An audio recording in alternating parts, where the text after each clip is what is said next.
వనపర్తి జిల్లా కేంద్రంలో నిర్వహించిన పోషణ్ పక్వాడా కార్యక్రమాన్ని జిల్లా కలెక్టర్ ఆదర్శ్ సురభి ప్రారంభించారు.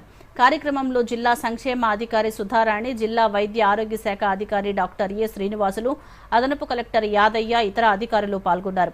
ఈ సందర్భంగా పౌష్టికాహారానికి సంబంధించిన వంటకాలు, ఆకుకూరలు, కాయగూరలు ప్రదర్శించారు. వీటిని జిల్లా కలెక్టర్ పరిశీలించి వాటి వివరాలను అడిగి తెలుసుకున్నారు. అలాగే చిన్నారులకు కలెక్టర్ స్వయంగా అన్నప్రాసన చేసి కార్యక్రమాన్ని ప్రారంభించారు.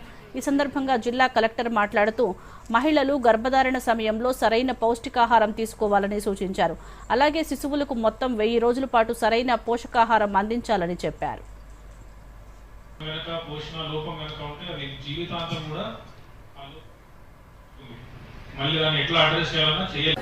గర్భిణీ స్త్రీలు, మన ఎవరైతే పిల్లలు 5 సంవత్సరాల లోపల పిల్లలు మరియు ఇంటికి పెద్దవారు వాళ్ళందరికీ కలిపి అవేర్నెస్ ప్రోగ్రామ్స్ మాత్రమే కాకుండా ఒక యాప్ కూడా పోషన్ ట్రాకర్ యాప్ అని ప్రభుత్వం విడుదల చేసింది. దాంట్లో వాళ్ళ బరువు ఎట్లా ఉంది, వాళ్ళ పొడవు ఎలా పెరుగుతుంది, దానికి తగ్గట్టు వాళ్ళ అప్పర్ ఆర్మ్ సర్కంఫరెన్స్ అంటే వాళ్ళ చేయిలో వాళ్ళ కండ అనేది ఎంత మంచిగుందా లేదా, పిల్లలు పోషకంగా ఉన్నారా లేరా అనేది ఇవన్నీ చూసి ఎవరికైతే పోషణ లోపం ఉందో వాళ్ళని ఎన్ఆర్సీ సెంటర్కి తీసుకుని వచ్చి వనపర్తిలో అక్కడ కూడా వాళ్ళకి ట్రీట్మెంట్ ఇవ్వడం